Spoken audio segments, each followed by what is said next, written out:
Badges? We don't need no stinking badges. Quote a line, actually misquote a line from the treasure of the Sierra Madres. This week we're talking about badges that we ain't got no of. When we bought the 75 Torino, I thought for sure that this badge here that goes on the fuel door was missing from the car. And it was kind of a bummer because I thought, I'll just go out onto eBay and find one. They aren't out there. And after the break, we're going to talk about what you can do to make a badges look better than the badges look now. It's the best I can do. For 45 years, the Miller family and the dedicated staff at Autocrafters have been here helping you to restore your dream Ford. Thank you for your support. Here's to another 45 years of delivering parts for your Falcon, Fairlane, F100, Galaxy, Maverick, and Pinto. All right, so a badge like this is a plastic badge that goes inside the insert on the gas door on our 75 Gran Torino. I will say that a lot of times these parts are missing off of things like fuel doors just simply because you're opening and closing that thing all the time. It's right there in the gas line. These things can get damaged or even just lost because the glue on the back will let go. I've got a tad bit of glue still left on here that I'm going to show you how I remove. This may not be the best way to do it, but it involves my old trusty big pocket knife, and I go in and I just pick the glue out of there. If you get lucky, a lot of times it will actually pick the glue out from the whole area, and you'll also pick up the paint as well, or the primer. My goal on this badge is to keep as much of that chrome as is in there, and for areas where I do not keep that chrome, I'm going to be using this thing, which is a Malto liquid chrome. My experience with these kind of paints is that they'll probably be okay in here because it's not going to be something everybody's going to be scrutinizing. But if you're trying to use this stuff on a lot of different areas, usually it's not chromy. It looks kind of like chrome, but doesn't really look like chrome.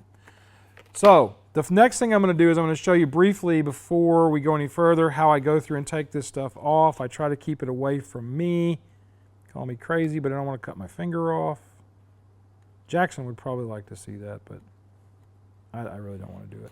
I've already cut myself with this thing yesterday once. You'll see how I picked that little bit of material off.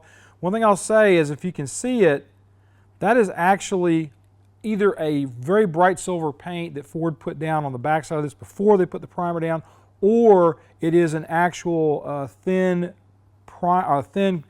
metal that they put down in here. I'm betting more on a paint for the background because this actually has, moving from back to front, you have a primer layer, you have a silver layer, and then you have a clear red that goes next to the plastic. That's your final stopping point for paint. We're going to go into all that and how we work that here in just a minute.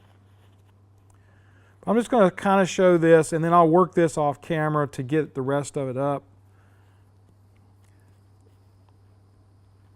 because I want to move on to some of the other things that we do in order to take this apart and get everything to where we can actually just make everything a common color. I don't like going in and doing these kind of things and just working on a portion of it, because I find what can happen is you can end up with it looking mottled in the final if you don't get all the glue and stuff off this and get down to the right down to the clear. There's a Japanese guy that restores taillights. I think he's Japanese, he may be Chinese, and he does a fantastic job of this kind of stuff, but he's not here today. I'm assuming he's either in China or Japan somewhere. I'm really trying hard to just pick the glue off of here. This almost looks like it was put on with weather strip adhesive.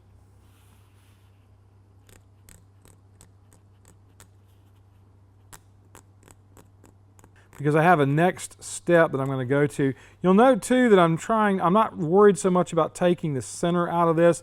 I'm trying to leave as much of that chrome paint that's down in there on here as I can.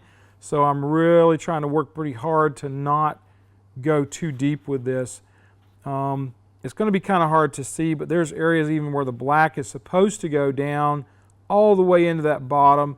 So I'm assuming that what they did in painting it was The chrome for the letters went down first, then they painted the black, and then they did the red.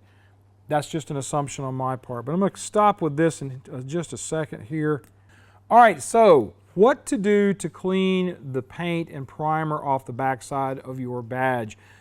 I went out on the internet and there were like 7 or 8 different things that seemed plausible. I tried 2 of them, and the one that I've settled on that seems to work the best is, in fact, acetone. Acetone is going to be your best bet for doing this because the acetone seems to pull up the primer.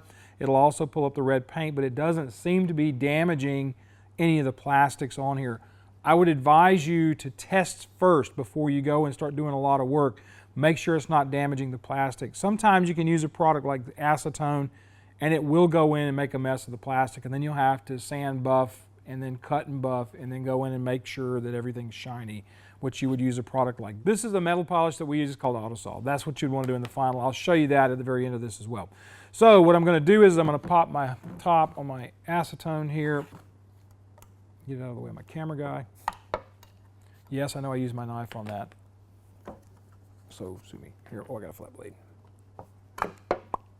Now, what I use for this is Q-tips because they're cheap and they're easy to use, and they'll get the job done with what we're trying to do here. I'm going to put my glasses on, not because I'm a safety maven, which I kind of am, but because I can't see a dang thing as I've gotten older. And so what you're going to do with this is you're going to take the acetone and rub your work area. Check it every once in a while. Make sure you're not getting a lot of acetone over on your borders here. Usually on a Ford badge, those borders are inset, so it's not really a problem if you get something on there. But you can see that's just knocking right through that primer coat and down through the chrome. I'm guessing that's chrome paint. Also look at your badge for direction. This badge has a raised area that is more prominent going this way and a deeper edge going this way. So I'm going to try to keep going horizontal on my movements to clean everything up in there. Inside of here is a little more problematic to get that out of there. With acetone, you're going to have to refresh pretty quickly because it is just not going to stay on your Q-tip for very long, or your swab. Tell I'm an old guy because I'm using the word Q-tip for cotton swab. Where this really comes into play on the Torino line is like if you've got a set of sport badges and the plastic's in good shape and it's not cracked and crazed, those badges in good shape on the internet are running somewhere in the neighborhood of $300 for a full set. I'm going to go ahead and finish this thing up and get it ready to go toward paint off camera. This gives you an idea what I'm talking about, how quickly that acetone will get in there and clean these things up. All right, I have gone in and used this paint pen. I will say that it looks pretty good. The color comes out pretty nice. The problem I have is it's just not the same as the original chrome on these letters. I do not want to go in and try to take the chrome out of these letters. I've tried to keep as much of it in there as I possibly could, but it's not really as nice. Now what I'm going to do is I'm going to flip this over, see if Jackson can catch this in the camera. You can see it's a fairly bright silver. It's a nice color. The big problem I have with it is that it's just not quite doing it on this side. It's a little darker for some reason than the absolute chrome. So they must have put a foil down inside of the letters somehow when they were putting this together. So I'm going to go ahead and put some more of this in and kind of finish this up. Not exactly what I'd hoped for, but I'm not one of those guys that's going to tell you, oh, this works great, it looks wonderful. It's just okay. At some point you would want to go in and try to find another badge. But what I'm doing with this, or what I do with these, is these are really fine line pens. You can see the point on here is really, really tiny. And what I do is I just run it down inside of there, squish it, because this is an applicator type. Ooh, so I've got to clean that up. But that'll show you how bright that is right there. Get my friendly applicators here. Were I to have had the red paint there, that would be pretty awesome, but I do not. have the red paint there. Go back to my acetone and clean that out of the center. And then we're going to now move on to doing the black, because I see that as being the next stage of this badge here on our Torino badge. If you're not willing to look stupid for your work, are you really working? These are a 7-time magnification set of goggles that my dad had for Lord knows how many years, and I have now inherited them. I can't see anything unless I get it like right here. So I am going to be literally right on top of my work, working on this, but I wanted to show you that this isn't a lot of fun. When you're doing these kind of things, you're going to be having to get right up on what you're doing, and these are a really good way to do that. You must control your breathing. All that sort of stuff. I'm going to try to get over on this edge without getting the paint on the red section, because we pulled paint off when we were working on it before. If I do get some on there, I can go in and just kind of scrape it out with my finger. It doesn't look bad on this side, especially with these things on. See guys, if you built models when you were a kid and you just didn't kit bash and try to throw everything together as quick as you could to see what it looked like, that's where this kind of thing really starts to pay off. Because, yeah, it's really tiny detail work. One thing you can do when you're putting the paint down is you can actually go and backside it like this and scrub toward the inside of the lettering, and that will help make it where it'll fill out to that outside edge. It's really hard to put paint on a paintbrush with these glasses on. I can't see. Anyway, there's just going to be a ton of fun like this. You're going to be going through and doing this all the way around these letters wherever you picked paint off when you were cleaning it.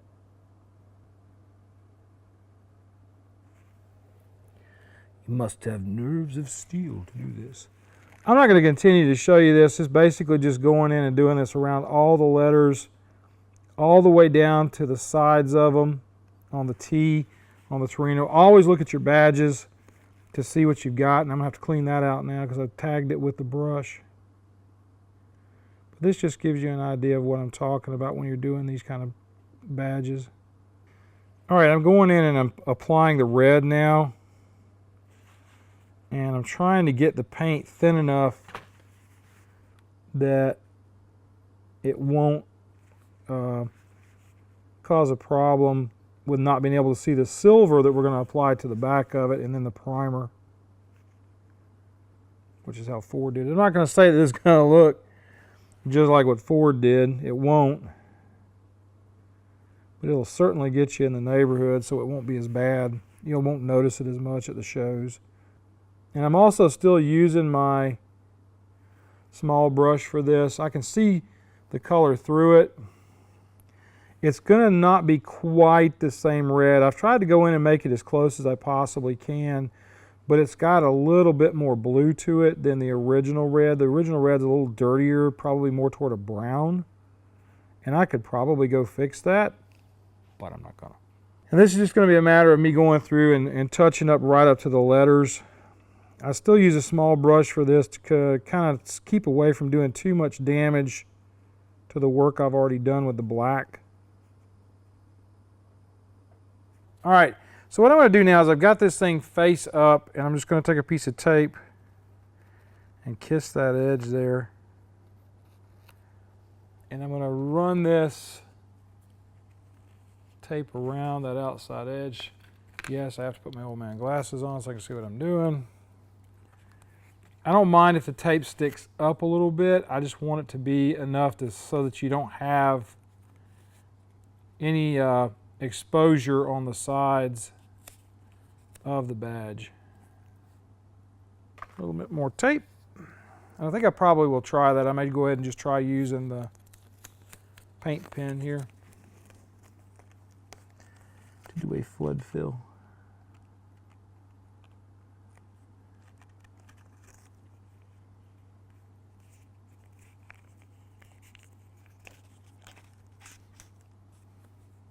The only thing I would do different on this one in the future if I had to go and do something like this again is I would possibly go in and just take all the original paint off completely and not try to save any of it and go back and do what I'm doing right now fresh with this silver and everything. The problem you have is it's a reverse, but there's no way to get foil down inside those the depth of those letters. This type of paint pen, a lot of guys will use these to do chrome on windshield perimeters and things like that on model cars. Just going to go through and flood fill all this. You could probably also do the lettering on your abusing my tools.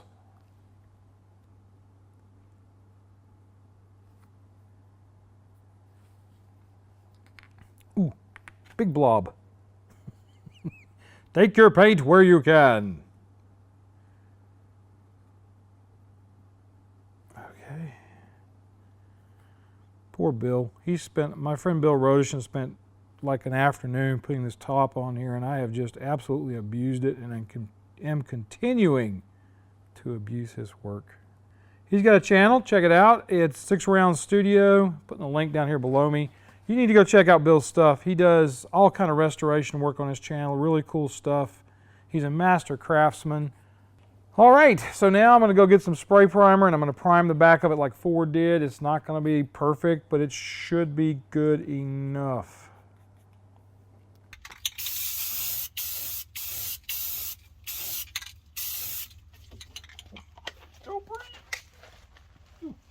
All right, I'm going to be using the Autorestomod we talked about at the beginning of the show to go in and clean up the plastic. The tape I'm using is a little old, so I've got some trash from that on here as well.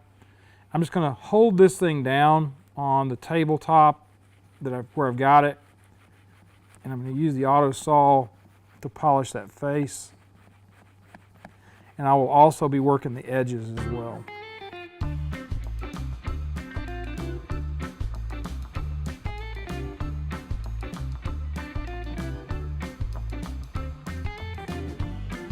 Just getting all the junk off the sides here. I know that it says that this is metal polish, but I'll tell you what, I've used it on all kinds of stuff, plastics and metals, and it works really good. I ain't got a bit of skin in their game. I just like their product line, and I use it habitually on stuff like this because it just works.